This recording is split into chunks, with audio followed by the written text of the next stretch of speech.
Hey everyone, Coach Patrick here from Endurance Nation, back with another video podcast series here as part of our three-part series heading into the out season. And in this video, I'm going to capitalize on what we did in videos one, where we talked about our methodology, going hard, going home, the aerobic stuff, really resting big. And the second piece, which is some of our core training principles around the winter and the things that we eliminate so we can focus on what matters, right? Because focusing on what matters is what really changes a normal training program and training approach into something really advantageous for you as the athlete. All part of our athlete first approach to how we train. We're athletes. We build programs for athletes. We build the programs we want to see, programs that you want to use, whatever your race may be. Ultra running, ultra cycling, adventure racing, boring old marathons or triathlons. All of that fits in right here inside Endurance Nation. We'd be happy to have you join us here during the month of October when membership is open. October, December, and April are the only times of the year when the team is open. That's the time to check it out. Go to endurancenation.us/new join, or just endurancenation.us, and you can learn more about membership and decide to sign up or check us out. So in this video, I'm going to talk to you a little bit about the concept of nutrition inside the winter months. Not specifics like you and I are going to sit down like Julia Childs and make something together, but more so understanding the value of dialing in on nutrition. This is really a deeper dive on last video's topics, where I talked about the elements that we did want to focus on because they create season-long value for you. Nutrition in the wintertime does the same thing. Locking in your nutrition early in the season is a massive game-changing approach for most athletes. And it's an opportunity for us to see gains long-term that are huge, not beyond sport, right? Healthy eating, healthy fueling is just great for you as a human being. It's one of the most important reasons why the winter matters for us. And honestly, it's one of the best outcomes that healthy athletes have by dialing in on their nutrition and really starting to understand their bodies more, especially when we've got this black and white number on the dial in terms of performance. This fueling makes me better. This fueling makes me worse. When I drink, I don't sleep. When I eat this food, I really can't exercise. I'm having inflammation, or I'm running out of calories. What are the things I want to do? It's very easy when we have a performance-oriented mindset, just like a scientist running a test. If we're trying to make this car faster, when we add something to it, it's either faster or it's not faster. It's not maybe faster on Tuesdays, but not so much faster on Wednesdays, and sometimes faster, but downhill faster. Is that faster? No, it's an experiment we're running it. Your body is effectively that vessel for the testing piece. And nutrition is a huge part of our success across the course of the day. But nutrition in endurance sports, it's kind of like the third rail, right? People don't want to talk about it. It gets really touchy. There's a lot of outliers in there and people who go wacky with nutrition and really set athletes up for failure, or just people in general who are looking for quick returns.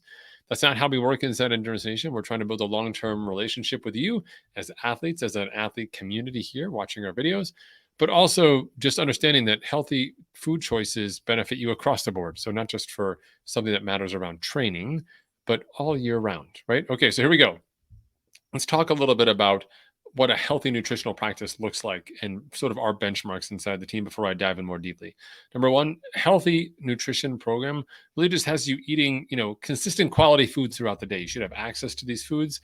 Ideally, you're able to, find them, have them with you, whether at home, work, or wherever you may be working. But we're not really making tons of compromises in our day, right? So if you just don't have access to those foods, it's going to be challenging. But really structuring things that you're making the best possible choices from options and not being limited because of a reason that's maybe inhibiting your ability to choose food, right? Number two, fueled workouts for best outcomes. The better you fuel, the better your workouts. As I said in an earlier video, we want full strength workouts. That means showing up rested. It means showing up fueled as well. If you have a workout where you may be rested but not fueled, or anytime your fueling is suspect, you're going to have a less than effective workout. And also you're going to carry fatigue and residual repercussions, kind of remnants of that poor nutrition into those future workouts, right? And so it really can turn into a downward spiral pretty quickly, where people say, I didn't feel so good on Tuesday, but whatever.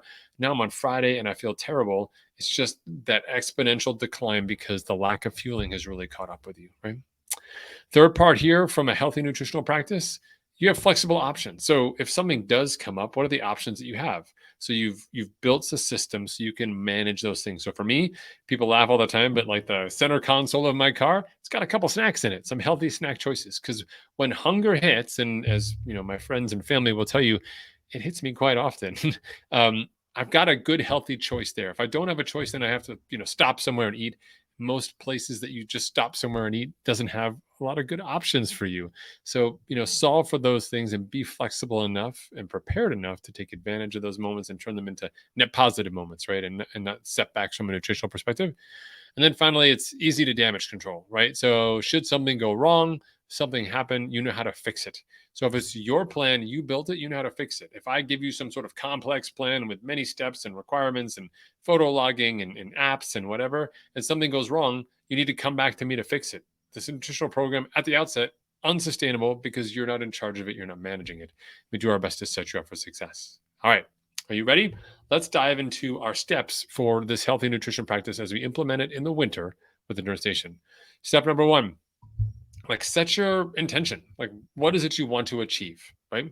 What are you looking to do? Are you trying to be faster on the bike, faster on the run, healthier overall, reduce stress on your legs or your joints, maybe because you're carrying some extra pounds. Maybe you just haven't had great races, you're lean and mean and all of that, but you just can't put together a solid race. Something continually goes wrong.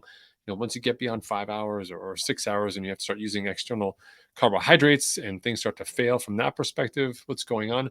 Let's define that intention. Let's really nail that down because that's going to be our guiding light that we want to have, visible somewhere, but we're also ready. And the second part is, what's your mantra? So now we know what we want to do. Let's just say that I want to be faster on the run. I'm doing a hilly race, so I know if I can get my lean body mass down to a healthy number, I'll be okay. So what's my healthy mantra? I mean, use this mantra not like on a daily basis, like wake up and be like, I'm gonna start my day, eat right, be light or something like that, which clearly I just made up right now. Um, but the mantra that you'll use when you need to make a healthy choice, right? So when you're faced with a choice, you walk in and you're like, oh my God, I'm so hungry. There's this thing right here. What's the mantra you're going to say to yourself that says, you know what? I'm going to go one more aisle, right? Maybe it's one more aisle. This aisle looks yummy, lots of flashy colored packages, not the stuff that I want. I'm going to go one more aisle and find the thing that I really want to get into, right? The thing that I really want to, sort of use or fuel with or find a better choice. So go like one step beyond. So not only set your intention, but also set that mantra. Okay, super important. And these are things you can do without a coach. Do it on your own, right? Second step, identify 3 easy targets. So start with that low hanging fruit.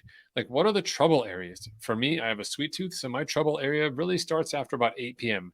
During the day, I'm busy doing all sorts of recording and talking to athletes and working.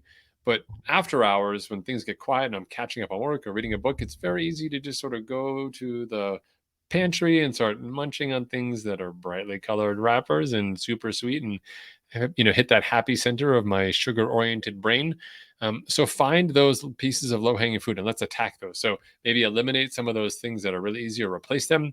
Let's find maybe a place where you just really have been neglecting your nutrition. A lot of the women in my life that I live with, I won't identify anybody, really struggle with breakfast. Breakfast is just not their jam. They don't eat breakfast, but they all have high expectations of their minds and their bodies all day long. And it's been a long time process to try and encourage them to know even a small thing, even if it's not your favorite thing, eat something before you leave the house to go onto your day. You haven't been eating all night, and not eating for the rest of the day also going to be a problem when you try and be a better athlete or again just a human being, right? Okay, so awesome. So we identify those easy targets and we get after it. That's step 2. Step 3, we create a daily plan. So once you've done step 1 and you've got the goal and the mantra, and step 2, you've found those trouble areas and we're addressing them. Step 3, we talk about a plan. Most nutrition places, they start with a plan. Let's have a plan. We're not getting to the plan until you've already taken some steps. Plans don't make sense until you've actually taken some steps towards getting to a place where you're showing commitment. You're willing to take that step towards being a little more dialed in. By a daily plan, it's pretty straightforward. We want you to create a daily, sort of happy meal plan. What are you going to eat? When are you going to eat it? What's healthy? This is what allows you to start shopping for some of these healthy foods, planning for these healthy foods, like getting in a place where you've got the right meals at the right time. Giving you some optionality there if you're fortunate enough to have the finances to buy the food that you want from all the crazy places. But really get in there and choose options that make sense for you in terms of healthy fueling for snacks. Start to replace some of those work snacks with healthy snacks. Things like that become really important. So we create that daily plan that says, what is my healthy day look like from a nutritional perspective? Let's map that out and let's begin executing against it, right? That's our third step. Step 4, we have our daily focus habit, right? And this is really important. This is something that not a lot of people think about, but for me is really important. What is the thing that reminds you you're on this mission, right? So we have the mantra when we need choices, and we have our intention clearly labeled somewhere for our nutritional focus. But like, how do we know that we're on the right track? What's the thing you can do that always reminds you that you're on this journey, that you're doing this thing? It's what turns this nutritional focus into a habit, turns it into a practice, turns it into a skill, right? There's lots of different things you can do. So like, you can find things that remind you on the mission. So there's lots of different things. For me, not the best for everybody, but I have a scale, right? I have it next to my bike in the basement before I go and ride on Zwift, and I get on that scale. Getting on the scale is not about getting on the scale to get on the scale to see what the numbers are. Getting on the scale is what I do when I'm focused on my nutrition because I'm looking for better outcomes. So I get on the scale. So that's what I just do. I'm not really worried about the number. Yay, if it's good, boo, if it's bad, like whatever, I don't care. It's that I get on the scale because I'm making sure that I'm making good food choices. And during the day, I'll think about like, oh, that's right, I'm gonna get on the scale tomorrow, right? So that for me is my thing. Other things that could be helpful, like a belt. Like if you've got a belt, guys, with a notch in it, like where you're like healthy, we can use that belt as a tool. Like this is the notch that I'm in. Like this is my notch. Like when you put on that belt, we associate it with making healthy food choices, right? Maybe not the best healthy version, but an option. Maybe it's a photo, a picture that you have that says like, hey, last year when I raced, that's what I looked like, and that's my reminder. And you've got it someplace visual for you. Could be your lock screen. Maybe it's something on your phone. Like every time you turn on your phone, you'd see that thing. Maybe some healthy food. Maybe a picture of that finish line photo, like whatever that may be. Or it could be like a vision statement, like what do you want it to be? Whatever that piece is, like really dial in that element that allows you to have that focus and build it into your day. You can set a reminder, just like, hey, it's noon. Let me just go through my reminder process. That can be super helpful as well. Okay. Step 5, let's define your flex time.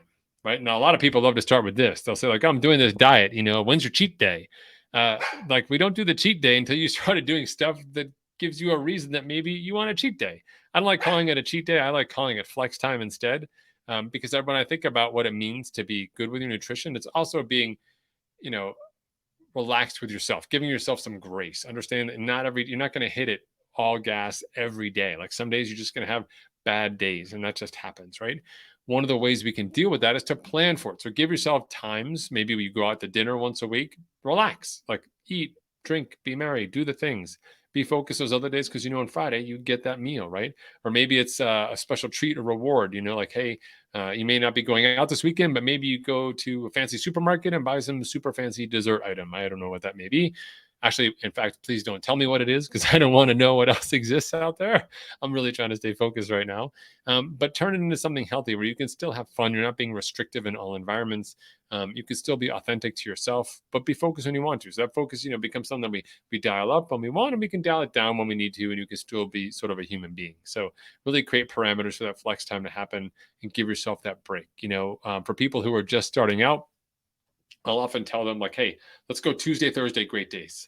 When they hit that, I'll be like, okay, let's go Monday, Wednesday, Friday, great days. Forget your Tuesday, Thursday, right? Monday, Wednesday, Friday, that's 3 days, right? Then I say, okay, let's go Monday through Friday. Can we get 5 good days? And that's a great place to be.